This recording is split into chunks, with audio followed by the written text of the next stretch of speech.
नमस्कार। वर्तमान,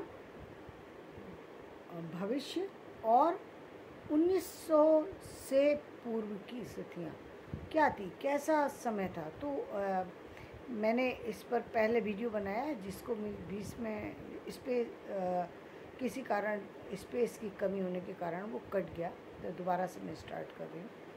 तो इस तरह की स्थितियाँ थी कि जहाँ की लोग इतने ज़्यादा नासमझ थे, इतने अधिक अज्ञानता थी कि भूमि को ही जब ईस्ट इंडिया कंपनी बनाई गई तो वो भूमि जो है वो बिना किसी परचेज के दे दी गई, जहाँ की जबकि संसार के अंदर एक छोटा सा भी घर व्यक्ति को बनाना हो, चाहे वो 25 गज का ही क्यों ना हो, उस घर के लिए जगह खरीदनी पड़ती है। और एक कंपनी बन रही थी, उसके निर्माण के लिए उसको बनाने के लिए जो जगह थी वो जो है विदेशी लोगों ने आसानी से और फ्री में प्राप्त कर ली। ये किसका कारण था? ये भारत की अज्ञानता को दर्शाता है, भारत की अशिक्षा, भारत में जो अशिक्षा की स्थिति थी उसको दर्शाता है, भारत में जो अज्ञानता की दृष्टि थी उसको दर्शाता है, और भारत के लोग कितने भोले वाले थे इस चीज़ को भी दर्शाता है।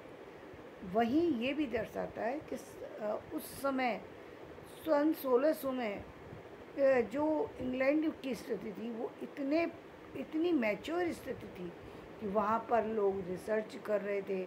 वहाँ पर महिलाएं जो हैं वो इस लेवल की योग्यता रखती थी कि उन्होंने पुरुषों को भी पीछे कर दिया, और उन्होंने अपने देश को छोड़ के दूसरे देश में ही बिना पैसे दिए ज़मीन भी ले ली, वहाँ पर कंपनी का भी बना ली, और कंपनी बनाने के साथ साथ पूरे भारत पर भी एक तरीके से उन्होंने धीरे धीरे कब्जा बनाना शुरू कर दिया। ये भारत की स्थिति थी कि भारत जो है वो अशिक्षा के कारण वो किसी चीज़ को समझ नहीं पाता था। इस अशिक्षा में सबसे बड़ी बाधा क्या थी? लोग जो है वो अपनी भाषा को महत्व देना कोई गलत नहीं है कि आप हिंदी को महत्व देते थे, ये कोई गलत बात नहीं है कि आप हिंदी को दीजिए, संस्कृत को दीजिए, लेकिन कहीं ना कहीं अज्ञानता के कारण ये बहुत बड़ी कमी थी जो कि 1900 तक के समय में भी देखी जाती है। जितने भी हिंदी प्रेमी जो लोग थे वो ये कहते थे कि अन्य भाषाओं का हिंदी के अंदर जो है वो किसी भी तरह से हिंदी के साथ में अन्य भाषा को नहीं जोड़ा जाना चाहिए। लेकिन यहाँ पर मैं उनसे बिल्कुल सहमत नहीं हूँ। यदि आप हिंदी को अन्य भाषाओं के साथ नहीं जोड़ेंगे तो क्या होगा? हिंदी का जो विकास है वो कहीं ना कहीं रुकेगा।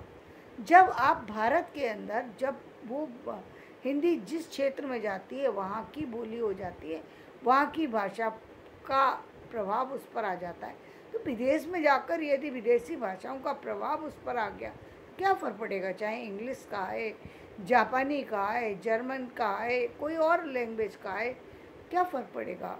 फ़र्क सिर्फ इतना पड़ेगा, हमारी भाषा का विकास होगा। लोग उसे ज़्यादा से ज़्यादा पढ़ेंगे, ज़्यादा से ज़्यादा समझेंगे, ज़्यादा से ज़्यादा उसका के द्वारा हम अन्य चीज़ों को जान सकेंगे। तो ये एक कमी थी भारत के अंदर कि जो भाषा पर सिर्फ अपनी मूल भाषा इसके कारण से भाषा का विकास नहीं हो पा रहा था। पहले तो पढ़ने वाले और शिक्षा के में रुचि रखने वाले लोग कम, उनकी डिग्रियां कम, उन डिग्रियों के बाद उनके पास जॉब का साधन न मिलना, जॉब मिलने पर जॉब के लिए बाहर न जाने की स्थिति होना, ये सब कारण क्या था? एक्सपोजर की कमी थी। एक्सपोजर नहीं था, लोगों के अंदर समझ नहीं थी। कृषि प्रधान देश होने से ये कहीं नहीं लिखा कि कृषि प्रधान कोई चीज़ हो गई। यदि हम कृषि को महत्व देते तो अन्य चीज़ों को हमें महत्व नहीं देना चाहिए, ये कहीं नहीं है। लेकिन बात यह है कि ये बात व्यक्ति के समझ में आने की ज़रूरत थी, वो जो कि नहीं समझ में आ रही थी कि शिक्षा महत्वपूर्ण है। शिक्षा का एक कदम उठा। शिक्षा तो बहुत पहले भारत के अंदर दी जाती थी, आज भी दी जाती है, गुरुकुल की परंपरा थी, सारी चीज़ें थी, लेकिन जो जिस शिक्षा का महत्व पूरे संसार में ना हो, तो वो शिक्षा कहीं ना कहीं अधूरी होकर रह जाती है। तो भारत में कहीं वो अधूरी इसलिए थी कि अन्य भाषाओं का उसके साथ मिलान नहीं हो पा रहा था। या हम कहें कि भारत में जो हमारी अपनी भाषा थी, संस्कृत और हिंदी, ये दोनों भाषाएं अन्य देशों में अपना प्रभाव बनाने में असमर्थ थी, क्योंकि भारतीय लोगों को ना तो अन्य भाषाएं आती थी, ना ही वो अन्य भाषाओं को जानने में रुचि रखते थे। जब जब तक ठीक है, आप बोलना नहीं चाहते मत बोलिए, इतना तो ज्ञान होना चाहिए कि सामने वाला क्या बोल रहा है। जितनी मैं तो कहूँगी कि इंग्लिश को तो हम इसलिए कहते हैं कि इंग्लिश पूरी वर्ल्ड में एक पहले नंबर की भाषा है, इसलिए हम इंग्लिश को महत्व देते हैं।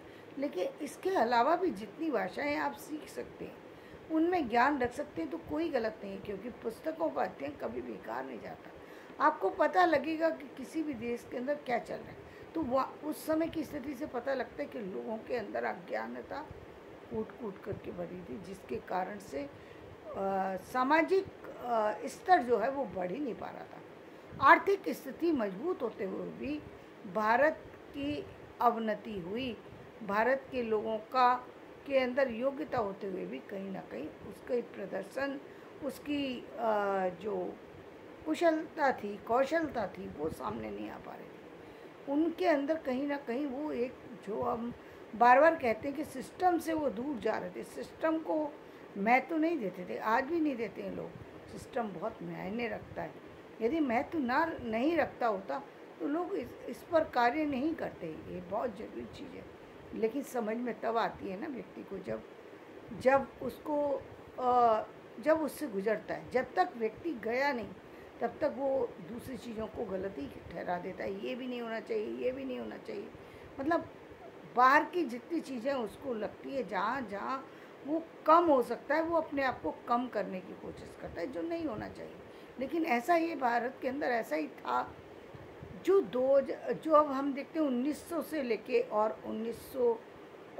2000 तक इतना बहुत बड़ा एक अंतर आया, जहाँ पर शिक्षा भी बढ़ी, जहाँ पर जो साहित्य भी बढ़ा, जहाँ पर लोगों में शिक्षा बढ़ी, जहाँ पर लोगों की आर्थिक स्थितियाँ बदली, जहाँ पर लोगों की सामाजिक स्थितियाँ बदली, जहाँ लोग राजनीति से जुड़े, जहाँ लोगों को संविधान वगैरह के बारे में पता लगा, जहाँ लोगों को पता लगा कि औरतों को शिक्षा ज़रूरी है, उनको थोड़ा ज्ञान हुआ। औरतें कुछ हद तक समझने लगी कि शिक्षा का महत्व क्या है, थोड़ा थोड़ा उनको समझ में आया, थोड़ा थोड़ा उन्होंने कहीं ना कहीं एक कदम बढ़ाया। लेकिन जितने कदम वो बढ़ाती थी, उससे कई कदम पीछे उसको खींच लिया जाता है। 2000 से लेके 2020 तक की स्थिति कुछ सुधार की थी, कुछ चीज़ें बदलने की थी, पूरा बदलाव हो रहा था, चीज़ें बदल रही थी, चीज़ें हट रही थी, कहीं आ रही थी, कहीं जा रही थी। लेकिन जो स्थिति टेक्नोलॉजी ने ला के दी 2000 में, वो कोई नहीं ला सकता। वो समय कोरोना के कारण से आया, जबकि टेक्नोलॉजी की आवश्यकता पड़ी। पूरी दुनिया कहीं ना कहीं एक थम सी गई थी एक दिन के लिए, वो एक दिन के लिए थमी ज़रूर थी, लेकिन पूरे बदलाव के साथ वो सारी एनर्जी के साथ वो वापस लौटी। जब लौटी तो लोगों की आंखें खुल गई, क्योंकि टेक्नोलॉजी से जैसे ही जुड़ा भारत के अंदर लोगों को इस बात का ज्ञान हुआ कि शिक्षा का महत्व कितना अधिक है, टेक्नोलॉजी का महत्व कितना अधिक है। लेकिन टेक्नोलॉजी के लिए टेक्नोलॉजी से जुड़ना ज़रूरी है, जो कि आज भी नहीं है। हमारे पास बहुत सारे चीज़ें नहीं हैं जहाँ पर लोग जाकर के उस चीज़ को सीख सकें। टेक्नोलॉजी से जो लोग अलग हैं, उनके लिए सीखना ज़रूरी है, और सीखें कहाँ पर। इस पर मोबाइल पर सीखना इतना आसान नहीं होता जितना लगता है, उतना आसान नहीं है। लेकिन खैर, देखने के बाद भी लोगों में बहुत बड़ा बदलाव आया, चीज़ें बदली, बहुत सारी सी चीज़ें टेक्नोलॉजी से जुड़ गई। वर्तमान शिक्षा पूरी की पूरी उससे जुड़ गई टेक्नोलॉजी से। यहाँ पर क्या हुआ कि लोगों के अंदर जो बदलाव था वो एकदम बहुत बड़े स्तर पर हुआ है। उनको जहाँ उनको अपने नॉलेज के बारे में पता लगा, जब पता लगा तो लगा कि जितनी नॉलेज थी वो तो कहीं से कहीं तक कोई मायने नहीं रखती। बहुत सारी नॉलेज लेने की ज़रूरत थी, बहुत कम नॉलेज ली गई है। शिक्षा में सुधारने के लिए बहुत सारी चीज़ें ऐसी हैं जहाँ शिक्षा में सुधार की आवश्यकता है और लोग उस पर काम भी कर रहे हैं, चीज़ें बराबर बदल रही हैं, चीज़ों में सुधार हो रहा है। अब जो कृषि व्यवस्था है उस पर भी एक अलग ढंग से सोचा जा रहा है कि बहुत लंबी लंबी बहुत बड़ी बड़ी ज़मीनें हैं लोगों के पास, लेकिन उसकी उपयोगिता का पता नहीं है। तो वो कहीं ना कहीं उपयोगिता का भी पता नहीं है, दूसरी यही नहीं पता व्यक्ति को कि मेरे पास चीज़ कितनी है, यही नहीं पता। उपयोगिता की तो छोड़ दीजिए, ये नहीं पता, ये भी नहीं पता कि भूमि का उपजाऊपन ना होने पर यानी बंजर हो जाने पर उसकी उपयोगिता कैसे होती है। ये भी लोगों को जो जो एक कृषक लोग हैं, जो समाज के वैसे लोग हैं, गांवों में बसने वाले लोग हैं, उन लोगों को बहुत ज़्यादा जानकारी नहीं है, इसलिए वो उस चीज़ की वैल्यू भी नहीं करते, उस चीज़ को के प्रभाव को भी नहीं समझ पा रहे। हालांकि बहुत सी ऐसी चीज़ें हैं जो आज उनको मिल रही हैं, जैसे पहले बिजली की व्यवस्था गाँव के अंदर पूरी तरह से नहीं थी। इस 4-5 साल के अंदर पूरे शायद भारत के सभी गाँवों के अंदर बिजली पहुंच चुकी है और दूसरे जो टेलीफोन की व्यवस्था थी वो हो चुकी है, मोबाइल पहुंच चुका है। तो ये एक बहुत बड़ा बदलाव है जो समय के साथ और जल्दी बदलाव इसमें होगा। लेकिन मूल में बात यह है कि जो वर्तमान की स्थिति है वो कहीं ना कहीं सामाजिक सुधार को इंगित करती है, सामाजिक शिक्षा को इंगित करती है। वर्तमान समय के जो बदलाव हैं उसमें क्या क्या चीज़ें और जुड़नी चाहिए, इस पर हमारा ध्यान जाता है। हम उन कमियों को दूर करने पर अब काम कर रहे हैं जिन कमियों को 1900 से पहले ही हो जाना चाहिए था। यानी अभी भी हम यदि देखें तो अभी हम 100-150 साल पीछे चल रहे हैं। हमसे अभी भी विदेशी लोग बहुत आगे चल रहे हैं। हमें यदि उस स्तर पर पहुंचना है तो हमें काम को और अधिक रफ्तार के साथ करना होगा और अधिक चीज़ों को जानना होगा और अधिक भाषाओं से जुड़ना होगा और अधिक शक्ति का जो है वो शक्ति का उपयोग करना होगा और अधिक शक्ति लगानी होगी। किस तरफ? शिक्षा की तरफ। शिक्षा से बच्चों को जोड़ने की ज़रूरत है, शिक्षा से नए समाज को जोड़ने की ज़रूरत है, नए लोगों को आर्थिक स्थितियों से जोड़ने की ज़रूरत है। जिन आर्थिक स्थितियों का लाभ लेने के लिए हमारे यहाँ से बच्चे विदेशों में जा रहे हैं, वो आर्थिक स्थितियाँ हमारे भारत की होना चाहिए। ये कब होगी? जब हमारी आर्थिक व्यवस्था अच्छी होने लगेगी तो हमारी आर्थिक स्थितियाँ भी सुधरने लगेंगी। वो सारी चीज़ें नहीं होंगी जो पहले से होती आ रही हैं। वर्तमान समय में भी लोगों को आर्थिक स्थितियों के बारे में ज़्यादा पता भी नहीं है और वो ज़्यादा रुचि भी नहीं दिखाते।